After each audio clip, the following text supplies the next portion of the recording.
Hello friends, ध्याशाला में आप सभी का स्वागत है। आज हम देखेंगे जो एजीटीए का एग्ज़ाम हुआ है 9 अगस्त का आपका, ठीक है? उसमें कंप्यूटर और यूपी स्पेशल के बारे में, ठीक है? अब अगर आपका जो है लोअर पीसीएस का एग्ज़ाम है या पीटी 26 आप देना चाहते हैं, पीटी 26 से रिलेटेड जो भी आपके एग्ज़ाम होंगे यूपी ट्रिपल एससी से रिलेटेड, तो उसमें किसी में भी अगर कंप्यूटर और यूपी स्पेशल पूछा जा रहा है, तो भाई ये पेपर आपको इसका एक्सप्लेनेशन ये इमेजेस के थ्रू बहुत ज़्यादा ज़रूरी हो जाता है, ठीक है?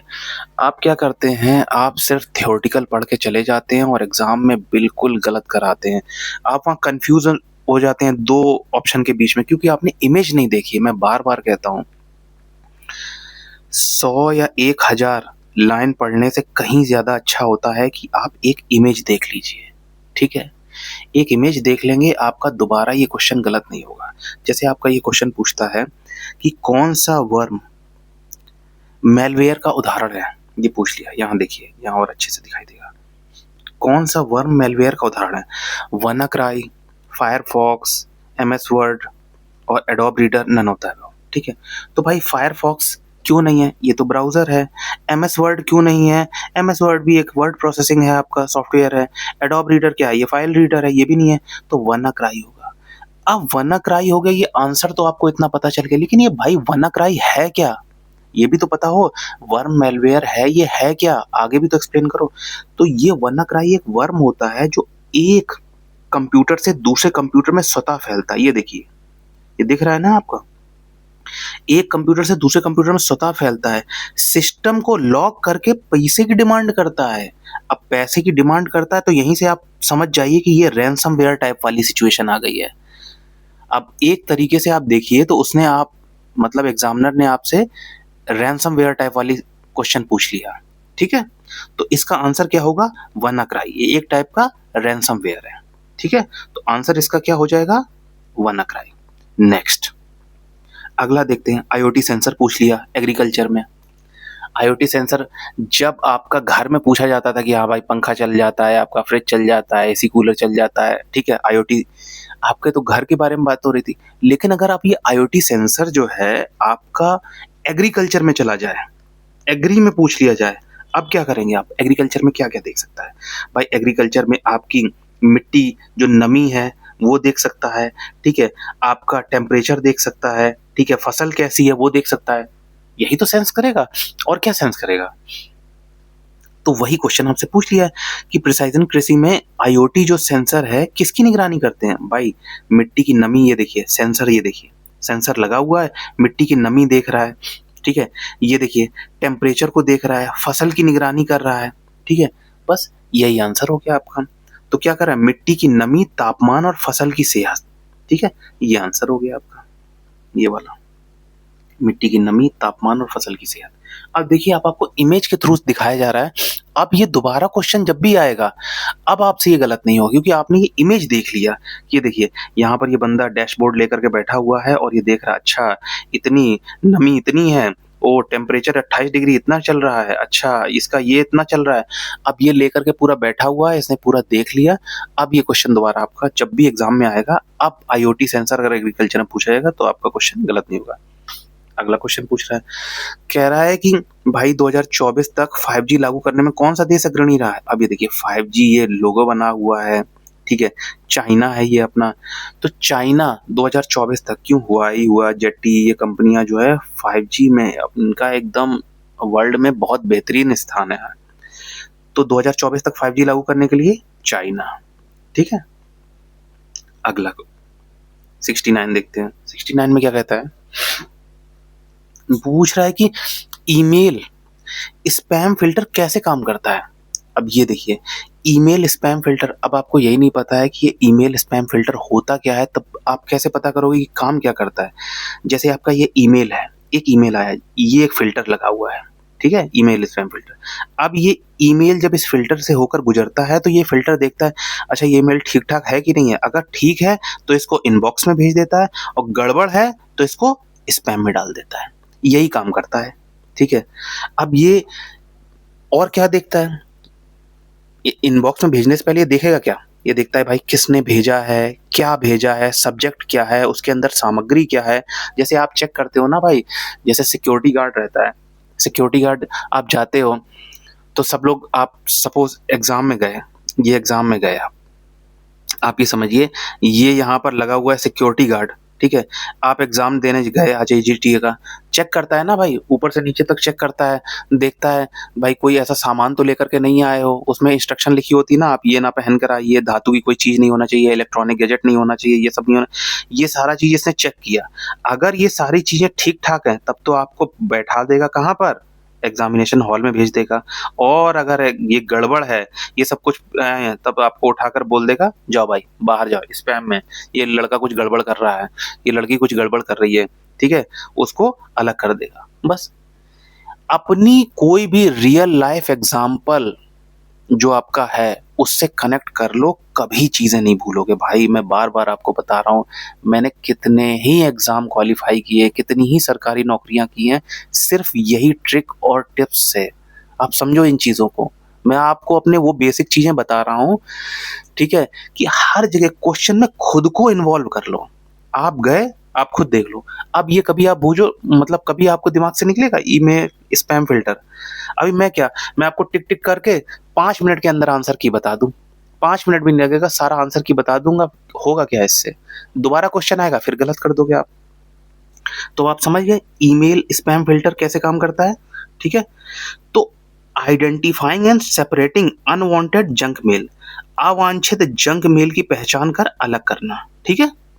अगला देखते हैं, पूछ रहा है की लॉगर क्या होता है। क्या बात है, की लॉगर बिल्कुल बढ़िया तरीके से। की लॉगर आप जैसे देखा होगा, मूवीज में देखते हो ना, वो यहाँ पर हैकर बैठा रहता है, हीरो अपना एकदम बैठा रहता है, जाता है किसी जगह पर मूवी में, ठीक है, कोई उधर जैसे ही पासवर्ड डालता है तुरंत कॉपी कर लेता है। तो ये आप कीबोर्ड है आपका, ठीक है। आपने यहाँ पर डाला राहुल, आपका नाम है जैसे राहुल, आपने आर दबाया, ये आर यहाँ रिकॉर्ड हो गया, ए दबाया ए रिकॉर्ड हो गया, एच दबाया एच रिकॉर्ड हो गया, यू और एल दबाया ये सब रिकॉर्ड हो गया। ये सब चीजें रिकॉर्ड हो करके हैकर के पास पहुंच गई, ठीक है। इसने तुरंत यूजर नेम पासवर्ड जो जो आप डाल रहे हो वो डाला, और बस आपका पैसा अकाउंट का सब गायब। तो की लॉगर क्या हुआ हमारा, की लॉगर हमारा क्या हुआ, जो हमारा की है, लॉगर यानी की को लॉक करना, मतलब ये जो है ना आपका रिकॉर्ड, की का रिकॉर्ड, जो आप की है ना। अब ये सॉफ्टवेयर भी हो सकता है, हार्डवेयर भी हो सकता है, ठीक है। कई बार आपने देखा होगा कि ATM वगैरह में नीचे वो एक चिप टाइप की लगा देते हैं।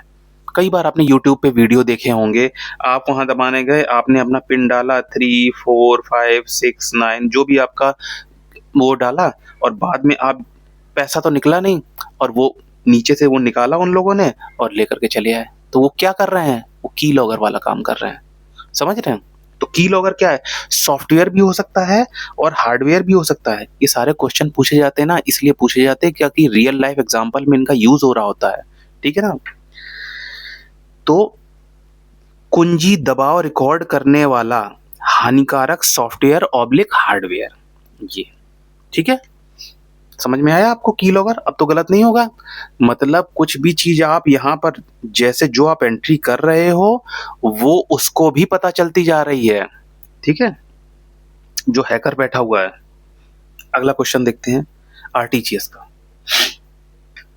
आरटीजीएस का एक क्वेश्चन जो आया है, ये क्वेश्चन बार बार पूछा जा रहा है। नेफ्ट हुआ, आरटीजीएस हुआ, ये क्वेश्चन बार बार पूछे जा रहे हैं, क्यों। अब देखिए इसमें क्या है, आरटीजीएस का पूछ रहा है कि आरटीजीएस की न्यूनतम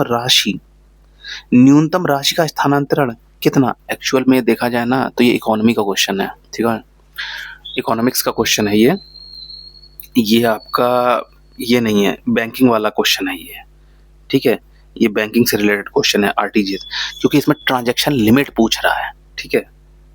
इसमें ट्रांजैक्शन लिमिट पूछ रहा है कि कितनी राशि का, ठीक है, कितनी राशि का स्थानांतरण किया जाए। तो आप भाई मिनिमम तो 2 लाख कर सकते हो और मैक्सिमम जितना आप चाहो, बस इसमें मिनिमम का ये होता है क्राइटेरिया। नेफ्ट और आरटीजीएस में अंतर क्या होता है, ठीक है। अब यहाँ पर अब ये आपको 10,000 रुपए का अगर करना हो तो आपको नेफ्ट करना होगा, समझ रहे हैं। आप ये कहो कि नहीं सर हमें 50,000 करना है, हमारा आरटीजीएस कर दो, नहीं, आपको मिनिमम कितना है, मिनिमम 2 लाख रुपए होना चाहिए, तब आप कर पाओगे। मिनिमम अगर 2 लाख रुपए नहीं है तो आपका आरटीजीएस नहीं होगा। समझ रहे? मैक्सिमम कितना भी करिए, मिनिमम 2 लाख होना चाहिए भाई, इसीलिए इसके चार्जेस ज्यादा होते हैं। जो आरटीजीएस होता है इसके चार्जेस आते हैं, और इसका फुल फॉर्म क्या होता है, real time gross settlement. Real time में जैसे आपने इधर एंट्री करी उधर पैसा पहुंच गया। समझ रहे हैं?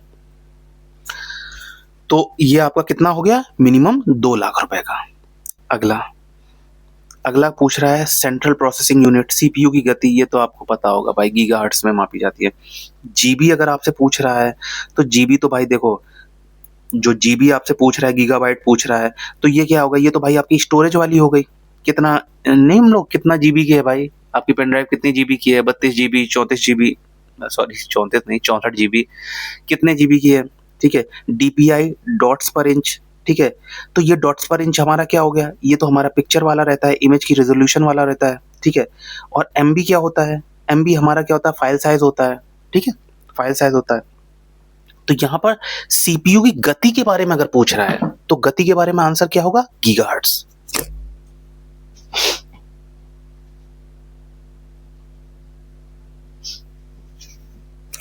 अब उसके बाद हम लोग नेक्स्ट देखते हैं, ठीक है। अगला हमारा पूछता है कि टीसीपी आईपी मॉडल जो है उसमें कौन सी लेयर नहीं है। ये देखिए कौन सी नहीं है पूछ रहा है। दो तरीके की चीजें हैं आपकी, एक ओएसआई है और एक टीसीपी आईपी है। अगर ओएसआई आपसे पूछता, ठीक है, तब आप 7 लेयर की बात करते, और अगर टीसीपी आईपी पूछ रहा है तो आप कितनी लेयर की बात करोगे, 4 लेयर की बात करोगे। और यहां पर याद क्या रखोगे, वही कोडवर्ड आपका नीता, नेटवर्क, ठीक है, इंटरनेट, ट्रांसपोर्ट और एप्लीकेशन। नीता याद रखिए। तो नीता देखिए इसमें है, देखिए आई मिल गया, ए मिल गया, टी मिल गया, नेटवर्क नहीं है कोई बात नहीं, पी प्रेजेंटेशन ये नहीं है, पीता नहीं है, नीता है। अब यहां पर क्या होगा, यहां तो पीता बोल रहा है भाई, ठीक है।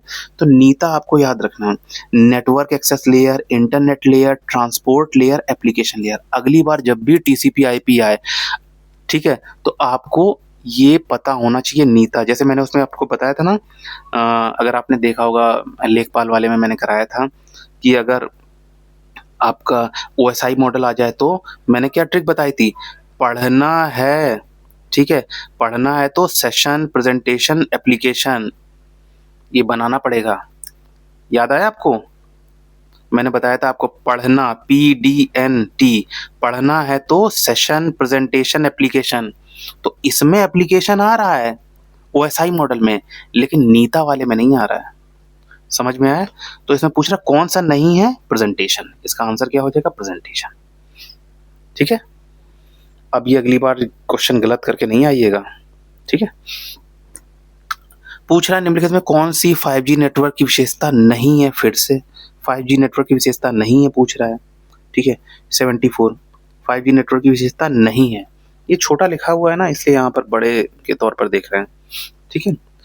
पूछ रहा है कि अत्यधिक कम विलंबता। अब ये जब इस तरीके का ऑप्शन दिया करे ना तो मेरा पर्सनल सजेशन आपसे है कि आप इंग्लिश वाला वर्ड देखा करिए, ठीक है। अल्ट्रा लो लेटेंसी, लेटेंसी क्या होती है, जैसे डेटा एक जगह से दूसरी जगह पर जा रहा है, ठीक है। जैसे होता है ना कि यहां से गया लौट कर आया, आपने कोई चीज सर्वर पर रिक्वेस्ट करी, ठीक है, रिक्वेस्ट करी, कितनी जल्दी आ गया आपके पास, ठीक है। तो वो क्या होती है, वो लेटेंसी होती है। लेटेंसी जितनी कम होगी ना आपकी वो स्पीड उतनी बढ़िया रहेगी। जैसे आपकी 4G है, 3G में क्या है, लेटेंसी बहुत ज्यादा है। आपने कोई चीज, आपने देखा होगा 3G में कोई चीज गई, ठीक है, सर्वर से फैच होकर फिर से आई, ठीक है, टाइम लगा मान लीजिए सपोज 5 मिनट लगा।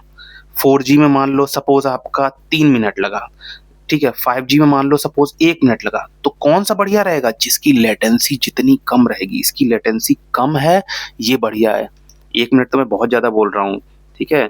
यहाँ पर 1 मिली सेकेंड की बात होती है, मतलब लेटेंसी 5G में बहुत बहुत बहुत कम होती है। तो ये क्या बोल रहा है, अल्ट्रा लो लेटेंसी। कौन सी नहीं है भाई, ये तो है इसकी, ये तो इसकी विशेषता है ना।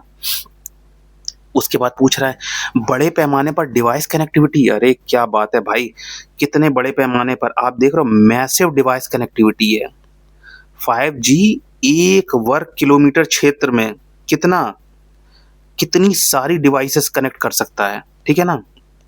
ये आप देख रहे हो 10 लाख से अधिक, 10 लाख से अधिक डिवाइस कनेक्ट कर सकता है, ठीक है।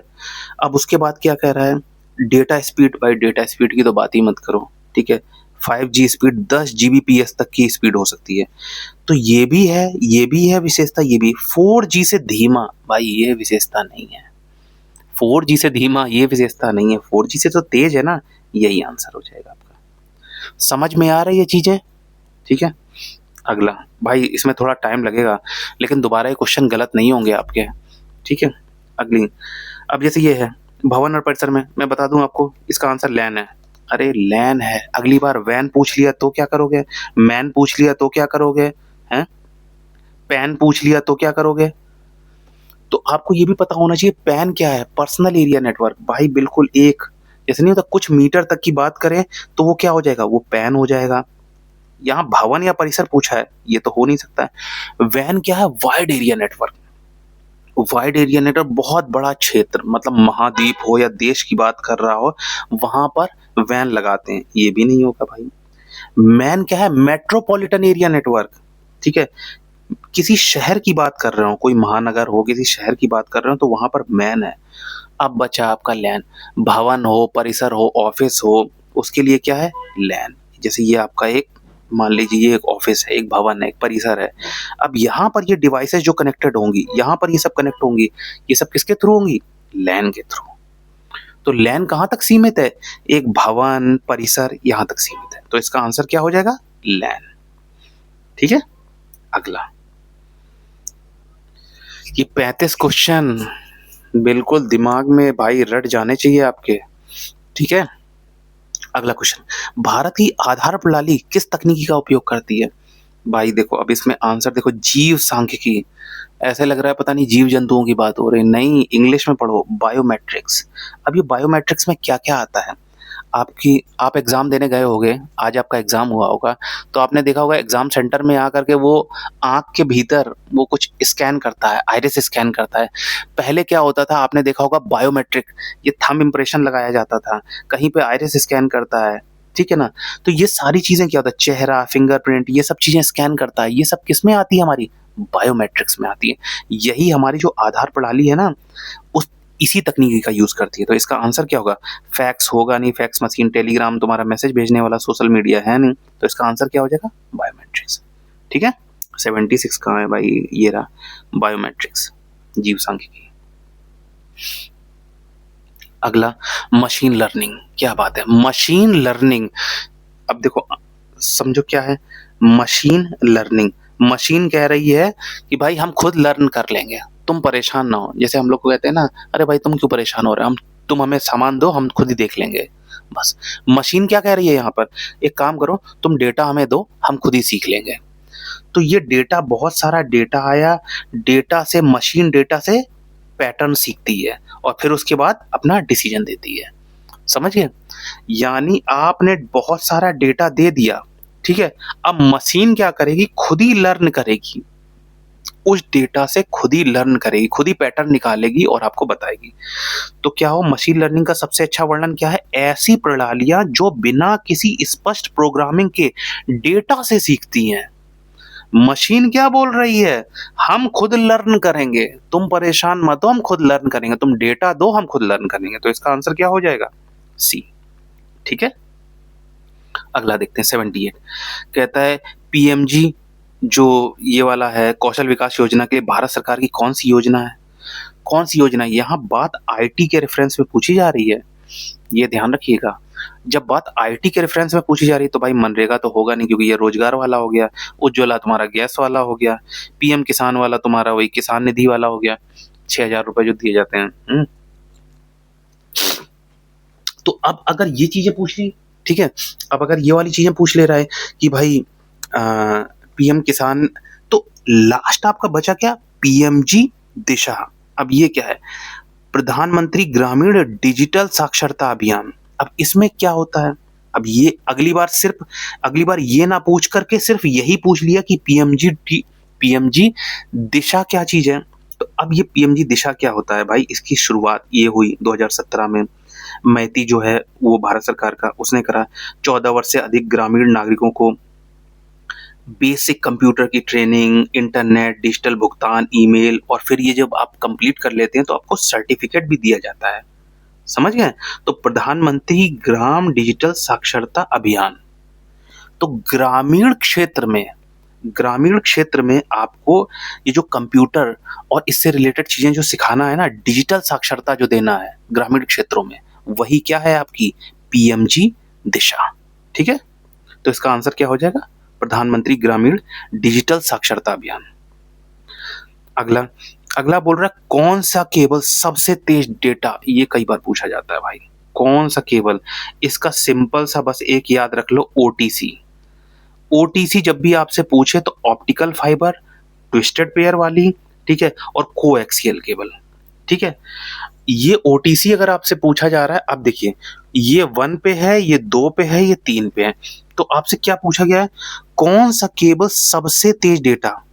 तो भाई ट्विस्टेड पेयर, ये तो हमने देखा है 2 नंबर पे रहेगा, कोएक्सियल वाला ये 3 पे रहेगा, और कहीं पे ऑप्टिकल फाइबर है ये 1 पे रहेगा। पावर केबल, अरे यार ये तो बिजली वाला भेजने वाला है, ये तो बिजली की सप्लाई करेगा, ये तो होगा ही नहीं आंसर। अगर किसी ने बी लगाया है ना, देखिए किसी ने बी तो नहीं लगाया है 79 का, चलो भाई ने ठीक लगाया है, जिसने भी भाई या बहन जिसने भी लगाया है सही लगाया, ऑप्टिकल फाइबर। तो ओटीसी याद रखना, ओटीसी याद रखोगे, अगली बार पूछ लिया ट्विस्टेड पेयर, पता चला फाइबर ऑप्टिक ये दिया नहीं है और पावर केबल नहीं दिया, तब आप किसको लगाओगे, ट्विस्टेड वाले को। ठीक है, समझिए, ओटीसी याद रखिएगा। तो सही आंसर क्या हो जाएगा, ऑप्टिकल फाइबर। ऑप्टिकल फाइबर क्यों तेज है भाई, क्योंकि ये लाइट पल्स का यूज करता है। अब हो सकता है अगली बार ऑप्टिकल फाइबर का आपने ये क्वेश्चन पूछ ले कि ऑप्टिकल फाइबर तेज क्यों है, तो आप ये देखिए ये क्या कर रहा है, लाइट पल्स जो है ना, लाइट पल्स इसका यूज कर रहा है। ऑप्टिकल फाइबर में डेटा प्रकाश की किरणों लाइट पल्स के माध्यम से ट्रांसमिट होता है। ये चीज बहुत ज्यादा जरूरी है याद रखना कि ऑप्टिकल फाइबर में इतना तेज क्यों है भाई, क्योंकि लाइट पल्स का यूज कर रहा है। समझ गए? अगला देखते हैं, कह रहा है डीडीओएस हमले का पूरा नाम। अब भाई ये distributed denial of services attack है, ये तो सभी को मालूम है, लेकिन ये है क्या, अटैक है क्या, ये तो आंसर हो गया सीधे। लेकिन अगली बार पूछ ले ये है क्या चक्कर, मामला तो बताओ। तो डिस्ट्रीब्यूटेड डिनायल ऑफ सर्विसेज में क्या होता है, ये बैठा हुआ है भाई आपका हमलावर, और इसका टारगेट है ये वाला सर्वर। अब ये क्या करेगा, फेक जो रहते हैं, अब ये बॉटनेट जानते हैं आप, बॉटनेट क्या होता है, बहुत सारे आप एक तरीके से ये कर दीजिए इफेक्टिव, बहुत सारे जो वायरस इफेक्टेड जो चीज़ें रहती हैं ना, जो जिसमें क्या होता है कि इसने अपने ये फेक टाइप के यूज़र बना रखे हैं, फेक वाले यूज़र बना रखे हैं। अब ये फेक यूज़र क्या करते हैं, इतनी सारी रिक्वेस्ट बड़ा धड़ाधड़ रिक्वेस्ट भेजते जाएंगे इस सर्वर के पास, इतनी रिक्वेस्ट भेज देंगे कि सर्वर ओवरलोड हो जाएगा। अब यहाँ कोई बंदा रियल वाला एक्चुअल यूज़र बैठा है, उसने भी अपनी रिक्वेस्ट भेजी, अब सर्वर इतना ओवरलोड हो गया कि सर्वर ही क्रैश कर गया। तो ये बंदे जो एक्चुअल भेज रहा है इसको मिल ही नहीं पा रहा है सर्वर। अब ये किस लिए यूज किया जाता है, किसी को फाइनेंशियल लॉस कराना हो, जैसे मान लो अमेजन है, आपका फ्लिपकार्ट है, आपकी कुछ भी इस तरीके की जो चीजें हैं, फेसबुक है, जिसको आपको फाइनेंशियली लॉस कराना हो किसी का, या इस टाइप की कोई हानि पहुंचानी हो ना। अब अमेजन सोचो, अगर साइट जो है अमेजन का सर्वर अगर थोड़ी देर के लिए भी डाउन हो जाए, सोचो उनको कितना नुकसान होगा। तो इसलिए ये डिस्ट्रीब्यूटेड डिनायल ऑफ सर्विसेज इसको बोलते हैं। समझ गए आप? तो ये हुआ आपका। तो इसमें क्या होता है, इसका उद्देश्य क्या होता है, सर्वर को डाउन करना, कंपनी संस्था की सेवाओं में बाधा डालना, वित्तीय नुकसान पहुंचाना, सुरक्षा को कमजोर करना, फिरौती मांगना, ये होता है। तो डिस्ट्रीब्यूटेड डिनायल ऑफ सर्विसेज ये अटैक होता है। अगला दुधवा राष्ट्रीय उद्यान 77, यार याद रख लो इसका, ठीक है।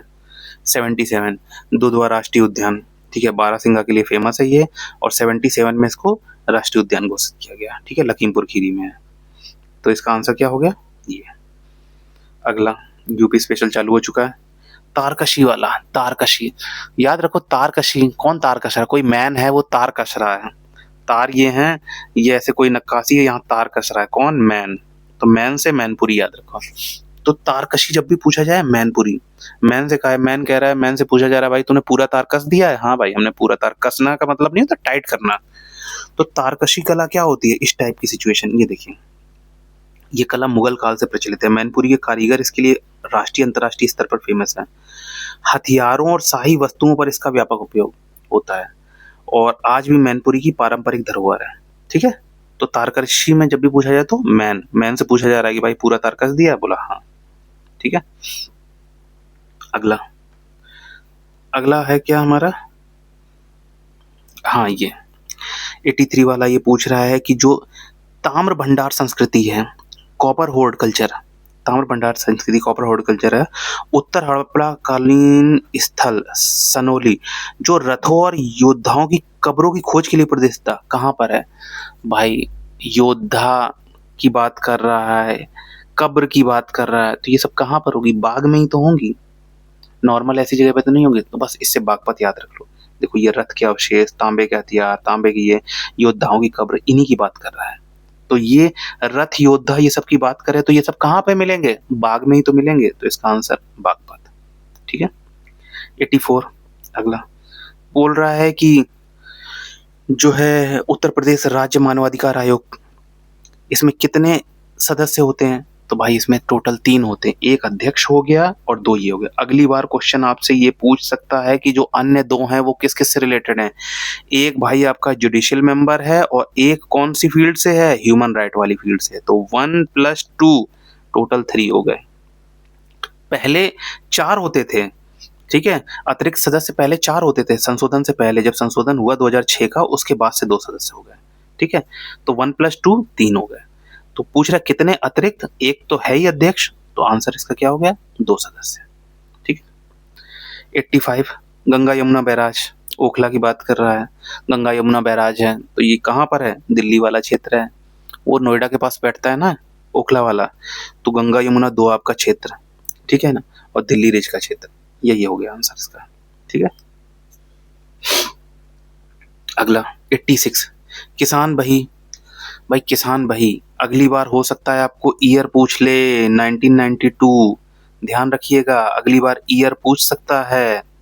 तो किसान बही में क्या करते हैं? किसान बही में यार किसान का पूरा रिकॉर्ड होता है, उसकी जमीन जो होती है ना, उस जमीन का पूरा रिकॉर्ड होता है। किसानों के भूमि स्वामित्व और राजस्व अभिलेखों का रख रखाव होता है। किसान बही एक तरीके का रजिस्टर होता है, भूमि पंजीकरण रजिस्टर रहता है जिसमें किसान की भूमि से संबंधित इसकी जो लैंड रिकॉर्ड होता है ना, उससे रिलेटेड चीजें होती हैं। ठीक है, तो कितना भूमि का स्वामी कौन है, जोत कितनी है, राजस्व लगान कितना है, क्या कुछ गिरवी रखी है क्या, इस टाइप की चीज होती है। तो जब भी किसान बही योजना पूछे तो किसानों के भूमि स्वामित्व एवं राजस्व अभिलेखों का रख रखाव। ठीक है, इसके बाद आया 87 आपसे पूछा ताप विद्युत संयंत्र। भाई निजी क्षेत्र का जब भी पूछे रोसा वाला है, आर से रोसा, आर से रिलायंस, बस सिंपल सी याद रखिए, आर से रोसा, आर से रिलायंस, रोसा, बस रिलायंस रोसा, रिलायंस रोसा, आर से रोसा, आर से रिलायंस। ठीक है, शाहजहांपुर में है, 1200 मेगावाट का। ठीक है, इतना याद हो गया आपको। चलिए 88 अकबर की प्रशासनिक आईने अकबरी वाले में पूछ लिया, 3 सूबों में। अब इसका आंसर मैं आपको एक ओपन जो वो है ना आपका, ये तो बड़ा मैंने पहले लिख दिया, खैर वो होता है वो आ आ ई उ उ ऊ वाला गाना है ना, राजा बाबू वाला। तो बस आ आ ई यानी आ से आगरा, अवध, आगरा और इलाहाबाद। अवध, आगरा और इलाहाबाद, वो राजा बाबू वाला याद रखिए। मैं लगा सकता था लेकिन फिर मैंने कहा चलो छोड़ो यार ये।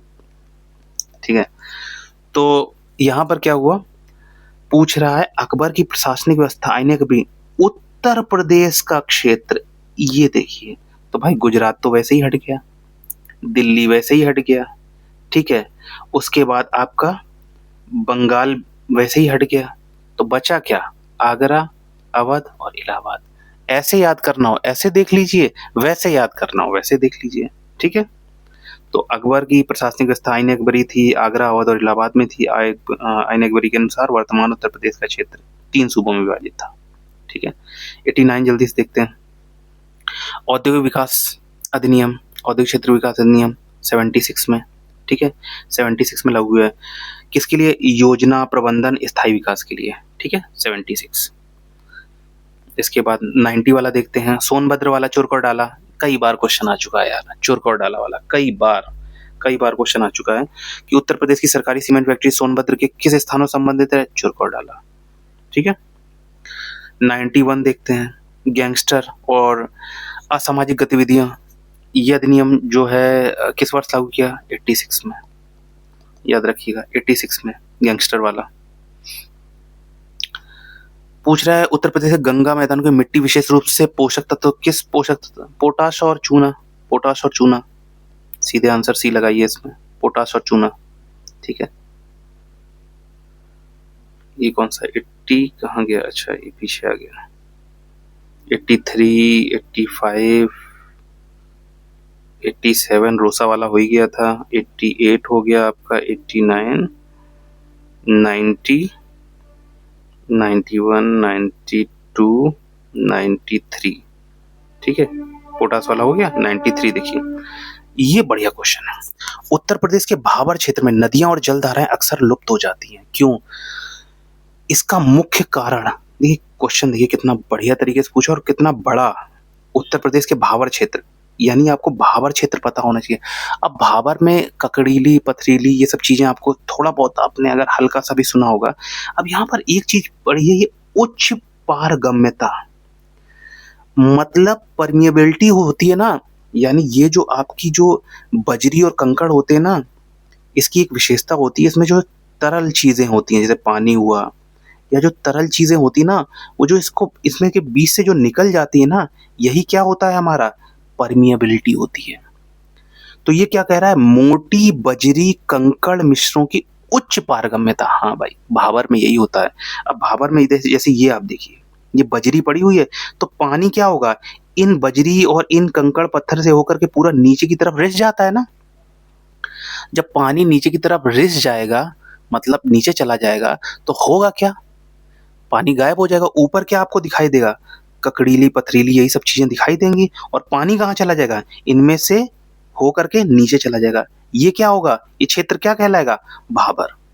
तो उत्तर प्रदेश के भाबर क्षेत्र में मिट्टी की जगह मोटी बजरी, कंकड़, रेत के कण पाए जाते हैं, जिनकी परमिएबिलिटी, पारगम्यता बहुत अधिक होती है। इसी कारण नदियों और जलधाराओं की सतह के नीचे इसी कारण नदियों और जलधाराओं का जल सतह के नीचे रिस जाता है और वो सतह पर दिखाई नहीं देता, लुप्त हो जाता है, ठीक है। यही आपसे पूछा है कि उत्तर प्रदेश का भाबर क्षेत्र में नदियां और जलधाराएं अक्सर लुप्त हो जाती हैं। भाई लुप्त होके ऐसा तो नहीं गायब हो जाती हैं, लुप्त क्यों हो जाएंगी? ये ऐसे करके चीजें हैं, यहां से रिस करके नीचे चला जाएगा। जब कोई चीज रिस करके नीचे चली जाएगी तो लुप्त तो हो ही जाएगी। तो इसका आंसर क्या होगा? मोटी बजरी और कंकड़ मिश्रियों की उच्च पारगम्यता, ठीक है। ये आंसर हो गया आपका। अगला 94 देख लेते हैं। अब ये सिंगरौली और चिरमिरी। अब ये सिंगरौली और चिरमिरी की बात करेंगे तो भाई ये सिंगरौली एमपी वाली जो आपकी बाउंड्री है वहां पर है, चिरमिरी छत्तीसगढ़ वाला हो गया। लेकिन इसके पास कौन है? सोनभद्र है। सोनभद्र इसकी बाउंड्री पर होने के कारण क्या होगा भाई? जब कोई किसी जगह के पास में है तो इससे बेनिफिट तो ले ही लेगा ना। तो पूछ रहा है उत्तर प्रदेश का कौन सा जिला सिंगरौली और चिरमिरी कोयला क्षेत्रों के भंडारण का लाभ उठाने की दृष्टि से रणनीतिक रूप से स्थित है? तो भाई प्रयागराज है नहीं, सोनभद्र, मिर्जापुर है नहीं, चंदौली है नहीं, तो आंसर क्या हो गया? सोनभद्र। सिंगरौली कहाँ पर है आपका? सिंगरौली एमपी वाला हो गया। और आपका चिरमिरी कहाँ का हो गया? चिरमिरी छत्तीसगढ़ का हो गया। समझ गए? अगला 95। ये तो मैंने कई बार आपको एलआरपी बताया है, ठीक है। एलआरपी जैसे लोकसभा, राज्यसभा 25, 30, 35 याद आया आपको? मैंने लोकसभा 25, राज्यसभा 30, प्रेसिडेंट 35 और 21 किसका था आपका? ग्राम प्रधान वाला। याद आया कुछ? लोकसभा, राज्यसभा और प्रेसिडेंट, ये तो हो गया एलआरपी। और 21 वाला किसका था? ग्राम प्रधान का। तो यहाँ पर क्या पूछा है? ग्राम प्रधान पद का चुनाव लड़ने के लिए न्यूनतम आयु कितनी होनी चाहिए? 21 साल, ठीक है। 96। उत्तर प्रदेश का सोनभद्र कोयला क्षेत्र भूवैज्ञानिक दृष्टि से किस संरचना से है? ये भाई भ्रंशित गोंडवाना बेसिन। इंडिया की बात है, इंडियाई वाला सिचुएशन है, गोंडवाना वाली, ठीक है ना। तो भ्रंशित गोंडवाना बेसिन, ठीक है। 97 भूर, भूर रिलेटेड होता है हाइट से, ठीक है। जहां पर बात हाइट की करेगा वहां भूर से रिलेटेड होगा, हाइट हो प्लस रेत हो, ठीक है। तो यहाँ पर बस आपको याद रखना है भूर क्या, हाइट और रेतीली चीज हो। तो नदी के तट पर देखिए कहीं पर हाइट और ऊंची रेतीली भूमि। भूर शब्द का बाढ़ ये है नहीं, चिकनी मिट्टी पहाड़ी वाला है नहीं, दलदली वाला है नहीं, नदी के निकट पाई जाने वाली ऊंची रेतीली भूमि, बस यही है। यही क्या है, भूर मिट्टी की विशेषताएं हैं, ठीक है। नदियों के ऊंचे ऊंचे भूभाग पर हो जाती, बनावट में रेतीली होती हैं, ठीक है, हल्की भुरभुरी होती हैं, ठीक है, इसीलिए इसको क्या कहते हैं, भूर। यूरेनियम ललितपुर कितने बार पूछा गया है, बहुत बार, सभी को लगभग आंसर इसका मालूम होगा। 2 महीने का, दो उत्तर प्रदेश विधान विभाग वाला, कई बार 6 महीने का अंतराल होना चाहिए, 6 महीने से ज्यादा नहीं होना चाहिए, ठीक है। उसके बाद लास्ट क्वेश्चन आपका, ये आपका सोमी याद रखिए, कई बार कैमूर वाला सोमी, इसकी ट्रिक होती है सोमी, ठीक है। कैमूर, कैमूर की ये रिलेटेड इसकी ट्रिक होती है सोमी, सोनभद्र और मिर्जापुर, ठीक है। तो वही पूछ लिया इस बार कि उत्तर प्रदेश के किन जिलों की जोड़ी कैमूर पर्वतमाला। जब भी कैमूर पर्वतमाला पूछे और अगर यहाँ के रेफरेंस में पूछा जा रहा है तो आंसर क्या होगा, सोमी। सोमी देखिए कहीं पर है, आगरा मथुरा है नहीं, झांसी ललित है नहीं है, सोमी यानी सोनभद्र और मिर्जापुर। तो भाई ये आपका थोड़ा सा टाइम ज़्यादा ले लिया आपका, लेकिन ये आपका लोअर पीसीएस का एग्ज़ाम जो है उसके लिए बहुत ज़्यादा आपके लिए फ़ायदेमंद होगा। 2-3 बार इमेजेस देखेंगे ना, जब तक आप इमेजेस नहीं देखेंगे ना, आप बुक में आज पढ़ोगे कल फिर भूल जाओगे, ठीक है। बार बार इमेजेस देखिए और कमेंट सेक्शन में बताइएगा आप लोगों के कितने मार्क्स आ रहे हैं, फिर उसी हिसाब से जो है कट ऑफ का एक अंदाज़ा लग सकेगा, ठीक है। तो मिलते हैं नेक्स्ट वीडियो में, तब तक के लिए धन्यवाद।